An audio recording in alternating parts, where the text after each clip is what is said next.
Hello and welcome to the BA News Show, your weekly news show every Friday at 5 o'clock with your hosts, me, that's Rich, and my good friend Tabs. Say hello, Tabs. Hello. Lots to get through this week in what seems like a bumper news week. Next Gen's really starting to hit its stride now. But before we get into that news, we'll find out what Tabs has been playing this week and then some news about the channel. Okay, interesting. That's a surprise to me. So let's stay tuned, BArcadians. So yeah, what have I been playing this week? Monster Hunter World for the most part. Since we bought the Iceborne, we mentioned last week that we've gone bitten the bullet, bought the Iceborne expansion. And yeah, just been addicted to working up my loadout, helping Rich with his, just getting into a bit of that on the evenings. I've got Tony Hawk's Pro Skater 1 and 2, which I'm sure Rich will tell us a bit more about. But I'm saving it for now. I feel like I'm very one-track minded, and because I'm kind of like enjoying Iceborne, I don't just want to flip between the two. I'm going to save it until I've got a block of time where I can really get my teeth stuck into it. But Rich, tell me what I've got to look forward to. Well, obviously I've been playing Monster Hunter as well with you. And then in between that, I've been playing Tony Hawk's, and it's fantastic. It's so nostalgic. It's easily as good as the originals. Yeah. They've done such a good job with the remakes.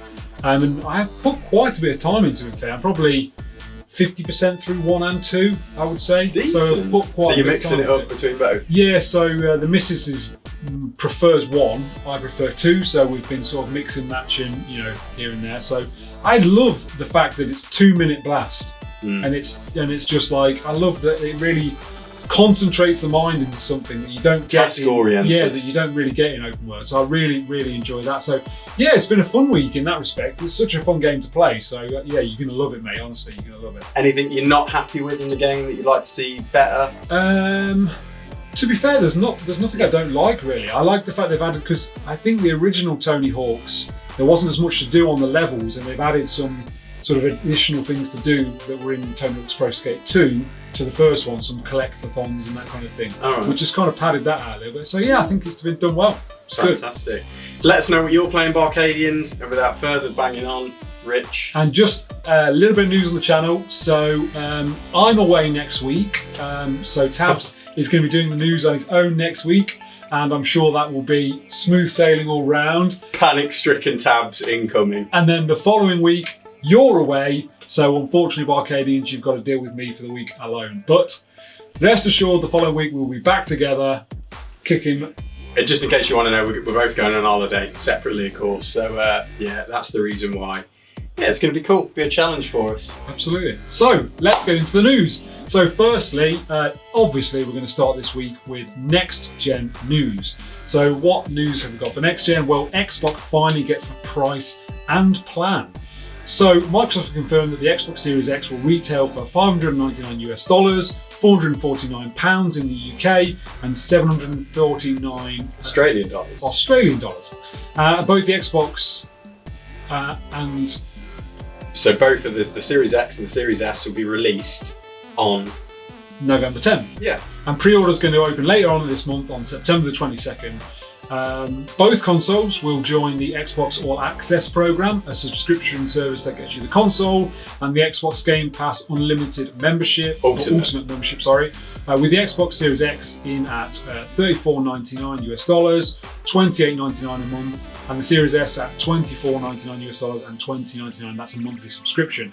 Xbox Game Pass Ultimate will also now include the EA Play membership from this holiday season. So amazing value, really. And for anyone that thinks, blimey, I haven't got £500 to dump on a console in one go, it's a great opportunity to spread it over, you know, so I think it's a 2-year period, 24-month period, I believe. Yeah, I'm not too sure what the contract is exactly. Just to add in though as well, of course, we also saw a series of leaks this week, which seemed to kind of push all of this along. But also we found out about the Xbox Series S, as we said, release date November the 10th, $299 US, $249.99 sterling, $499 Australian dollars. And what they've said about that is it's not gonna have a disk drive. It's gonna kind of target 1440p up to 120 frames per second output, have ray tracing, include a 512GB custom SSD. So, a lot to talk about here. That was all from IGN, by the way, so thank you, IGN. But Rich, kick us off with your thoughts? I would like to start with, I have a problem with the up to 120 frames per second scenario. Okay. And my big problem with that is, you could have a Raspberry Pi that could get a game running at 120 frames for 1 second. An Atari game. Yeah, and go, oh, it does up to 120 frames a second. Yeah. It's such a misleading It's a statement. marketing tool, isn't it? But anyway, so I do have a problem with that. I actually think the Xbox Series X offers incredible value for money. They've stripped it back. It's actually the same processor as the Series X, with a significant graphical downgrade. And we know one of the most expensive things in PCs is the graphics card. So it makes sense that that's the one thing they would downgrade on this. About 4 teraflops, is it? Something like that? 4 teraflops, which, given the fact that the main Big Daddy Series X is, 12 teraflops, but a friend of ours said to our parents who are buying new consoles for their sons and daughters, are they really bothered about teraflops? They're looking for value for money. And I think at that, this Series S offers very good value for money. Yeah, I mean, absolutely. I think that's the biggest thing here. We've obviously not been that impressed by their approach to software in recent years, and more recently with Halo Infinite, but you can't deny the value proposition here across the board is absolutely fantastic. I mean, specifically, these subscription models are also very interesting because in a COVID environment where the economy is somewhat depressed, you know, that's a really, it's lowered the barrier of entry for a lot of, I'm sure, families out there looking to get into it. Whether it works out in the long term is, obviously, it's going to be more expensive. But if you just want a flavour of it, you know, you just want to keep your kids busy for a period of time, it's fantastic. We should probably kind of, as gamers, we're very different to, I think, the kind of demographic they're going for. We're fanatical, you might say. We like the games, we like our own franchises, we like to follow games up to launch that we're really excited about and ready to play. Whereas you've got this kind of Game Pass approach, which is essentially a big carousel of many different game types, varieties, and probably even standards somewhat. I mean, it's fantastic they've added EA Play to it as well. That just expands that repertoire. But, you know, there's other people out there, isn't there? There's families, there's kids, there's people who aren't as fanatical as us that maybe, you know, just want to kind of discover new experiences in a more natural way than saying, okay, this game's got 9 out of 10, let's go and play that. Absolutely. Now, I think that what you've said there is absolutely borne out when you look at the launch lineup. The launch lineup is jam-packed with third-party games, multi-platform games. You know, you've got Marvel's Avengers, Gears Tactics, which I know is a first-party title, Dirt 5, Watch Dogs Legions, FIFA 21, NBA 2K21, Yakuza Like a Dragon, that looks interesting. Absolutely. Yeah. Assassin's Creed Valhalla, WRC 9, Fortnite, The Falconer, and Tetris Effect Connected. Now, lots of those games we've seen there are going to come on lots of consoles. They're going to be on, you know, all across the board, including the PS5. So it's interesting. I wouldn't say the launch lineup of games looks that impressive, but you know, it leaves scope for improvement in the future. And you know, with everything that's been going on this year, we'll sort of take what we can get at this point. So I can't predict it personally. If it's going to be a big success, if it's going to steal market share in the PS5. I don't think it is still. No. But you've got to admire Microsoft's approach to just, you know, spinning things up a little bit, trying a new kind of tact, and good luck to them. And it's interesting to see that finally, I mean, we've sort of been playing chicken with who's going to go first in terms of releasing price and dates, because that's ultimately what everyone seems to be waiting for. And at this point, Xbox blinked first. So over to you, Sony. And I think it's worked. I think the general mood across the market and the industry is they're looking pretty good. On the back of the Halo Infinite delays, you know, the issues they've been having, they're now in a good position. So, as you say, let's see what Sony come back with. Absolutely. But, Rich, shall I move us on? Go for it. So, topic number 2 today is all about the Switch Pro reports. So, lots of reports and rumours doing the rounds at the moment.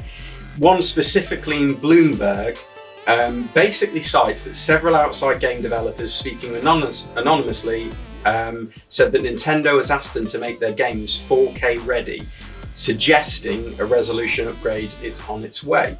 And then we got this from Nintendo Life, just to complement it. It's speculated that this will be achieved using NVIDIA's DLSS AI upscaling techniques. We know I love it. Ding, ding, ding, ding, ding, ding. Yeah, you get to see it every week.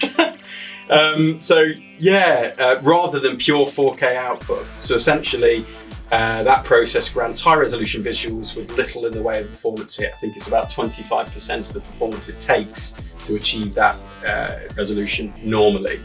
So yeah, I mean, I know I put a bit of a wish list together, hadn't I? Was it last week or the week before? Yes, yeah. About the Switch Pro. Yeah. It was pretty high and mighty. It was pretty pipe dream mad. Yeah. But you know, it could actually be borne out now to an extent. With what I'd love to see is, you know, a new chip, a new system on chip, getting closer to 2 teraflops performance with DLSS 2.0 built into it, which would enable us to scale both portable and docked experiences. So you could have portable experiences scaling up to 1080p perhaps if they've got a better screen to display it, or even 720p. But obviously it wouldn't need to work anywhere near as hard to do that, which means you could see better games, like maybe even early next gen games on the console ported. Same with dock performance. You know, if you go 720p, if it's 25% cost to AI upscale that to 4K, you know, you could potentially see Nintendo really keeping their relevance across the market. But Rich, I know you're a bit more skeptical than I am. Tell them what you think. You think, I'm sorry to cut across you here, but you think a 2 teraflop machine is going to be able to play next generation games? Well, a 4 teraflop machine can apparently play next generation games. Which, to be clear, 1440p, 120 frames per second. Is twice the teraflops. Yeah. I don't know. I'm skeptical about that. That's the only thing you've said that I'm skeptical about. I think, personally, from what I've seen, with this new Joy-Con thing where they're going to make the Joy-Con standalone, is the Switch Pro going to be a docked only? Are we going to see a more standard home console in the Switch Pro? Which would make a lot of sense if they're going to power it up. Do they need extra cooling? Is that why it's going to become docked only? They can't get the cooling they require on a portable handset? Interesting, I don't know. We talked last night on WhatsApp, could there be, you know, the approach with a new powered dock could be like act as a graphics amplifier for the Switch itself, at least when docked, to somehow give it some parity with obviously the next gen home consoles we're seeing. I think both methods could be interesting. Personally, I'd love to see a more global implementation of this DLSS, just because I feel it would offer benefits to both portable and docked experiences. And I know you've got speculation there, but I have sent you a Digital Foundry video where Rich Ledbetter kind of digs into some details about what is capable, and he compares an upscaled, DLS upscaled, I think it's Wolfenstein Youngblood. He compares it with PS4 and it compares quite favourably, even though it's like running at really low settings. So yeah, I mean, we'll have to wait and see, as ever with this. I'm excited though, I can't wait for more details on the Switch Pro. Absolutely, and it's interesting, if they do decide that it's going to be fully docked, that means the screen's out, they've saved money on the screen, much more money to then go into a bigger chip, bigger processor. Very interesting times ahead for the Switch. Can't play on the toilet anymore though, mate. No, you have to put a TV in your toilet. Is that the solution, is it? Anyway, moving on. So, Avengers is out this week, and we thought it might be nice to give us a roundup of the review scores, which I would say they were a mixed bag. Very mixed. But we're going to start with 68% on Metacritic and a 5.5. Yes, that's 5.5 user score. That's for the PS4 at least. Yeah, for the PS4, sorry, yeah. I'm going to start with Game Informer that gave it an 88.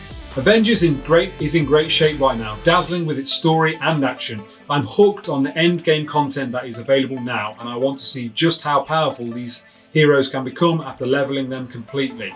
Positive. You're a Gamer gave it a 70. We've got Marvel's Avengers is a fun and explosive game, but given the importance of the license to which it is based, can only be considered half successful. Okay.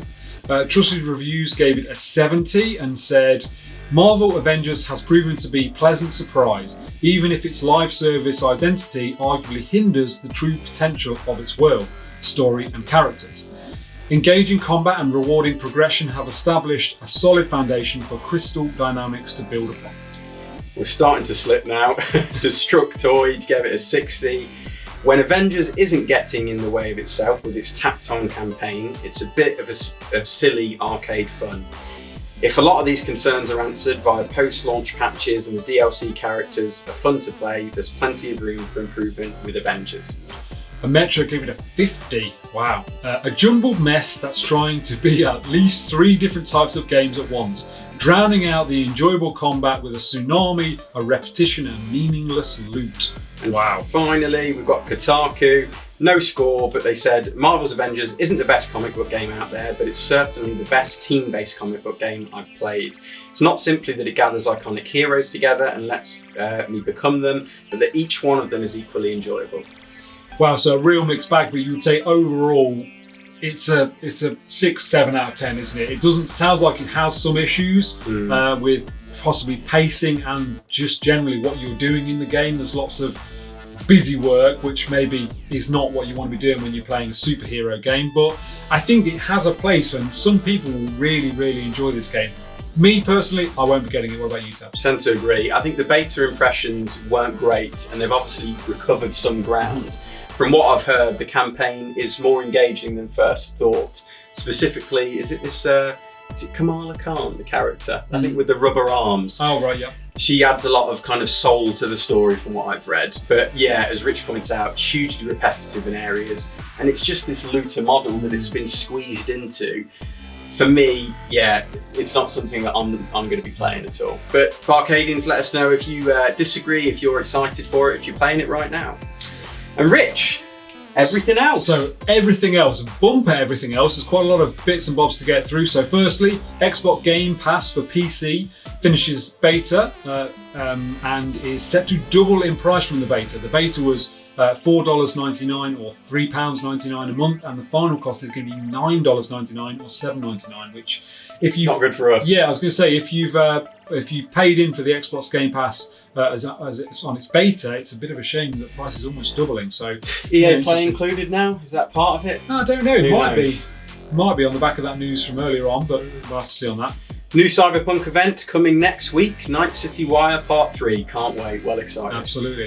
Fortnite adds Stark Industries and high-tech power-ups. If you're into Fortnite, I think that'll be a really cool thing to add. New dimension to it. Nephew Joe, keep your eyes peeled.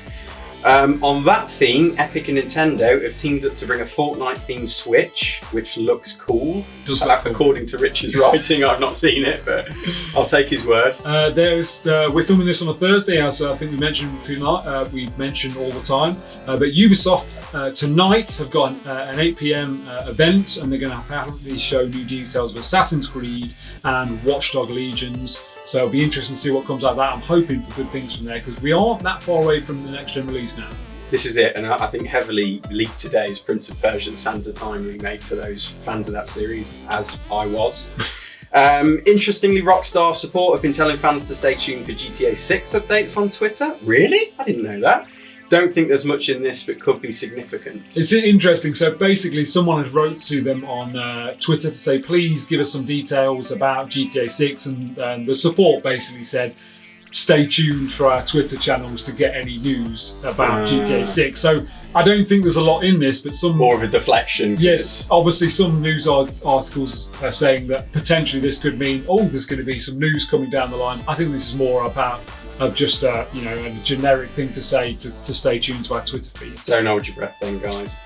Nook's Cranny from Animal Crossing has been designed in Lego and has successfully been voted by 10,000 people to be put forward to become a real Lego set. So fingers crossed that'll come. It looks really cool, so if you haven't checked that out, go and check that out because it looks really cool. I showed you earlier. Yeah, it makes sense commercially. They've got millions of people, fans out there now, haven't they? So, it's a license to print money. Doom, now playable on pregnancy tests. A programmer who goes by the name Foon has somehow managed to shoehorn original Doom onto a pregnancy test. The screen is a tiny 128 by 32 pixel display. What a crazy world we live in. I have seen this and you can barely see ahead, but it's amazing nonetheless. I think it's borderline playable. I'm looking forward to perhaps seeing a speed run on Doom on a pregnancy test. That would be interesting. The Last of Us 2 has become the most completed PS4 game of all time. With a completion rate of 58%, The Last of Us 2 beats God of War and Spider-Man for the crown of most completed game. This comes by way of the stats for players receiving the What I Had to Do trophy on the game, which basically essentially means you've completed the story. So very interesting. Given all the negative feedback from that game, it's very interesting that has become that. So it's clearly a very compelling game. Absolutely. And finally, good news for anyone craving a Zelda payoff. Nintendo just announced Hyrule Warriors. A hack and slash massive battle game set 100 years before Breath of the Wild. So we finally get to find out that, well, what could be a bleak defeat at the hands of Ganon. The game takes place in the Breath of the Wild world and is looking great. With Nintendo well involved in this one, we're expecting good things. Yeah, so I think essentially they farmed this out to a third party to develop it, but they are well and truly in bed with this developer, so they can make sure that it basically takes a projection that they want in terms of a release game. Is that how I understand it? Yeah, they laboured the point in the trailer really that they were heavily involved, sharing perhaps game engine, design. You know, I think this could elevate what is already a fairly decent franchise, the Dynasty Warriors games, into something even more. And obviously Zelda are going to be very protective of their franchise and license, so fingers crossed. I think this looks good. You're on the fence, I think this looks good. Although you were on the fence until you watched the trailer and then you were sort of like... Then I was on board again, so. yeah. It looks really cool. I just, like I say, I want Nintendo to really inject their magic into it, to elevate it beyond what we normally expect from Dynasty Warriors games. I think it's Dynasty Warriors, isn't it? Yeah, I'm sure. Tell us if we're wrong, BArcadians, because they're not really my bag generally. They're a bit throwaway for me.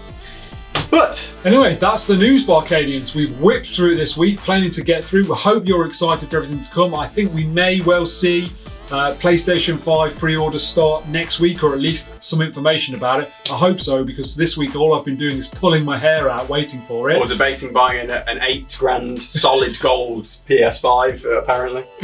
Anyway, we hope you've enjoyed the news. If you have, give us a like. If you're new here, make sure you subscribe, stay abreast of all our new content, click the bell. We hope you've enjoyed that. That's all we've got time for. Another one for the archive. Stamped and completed.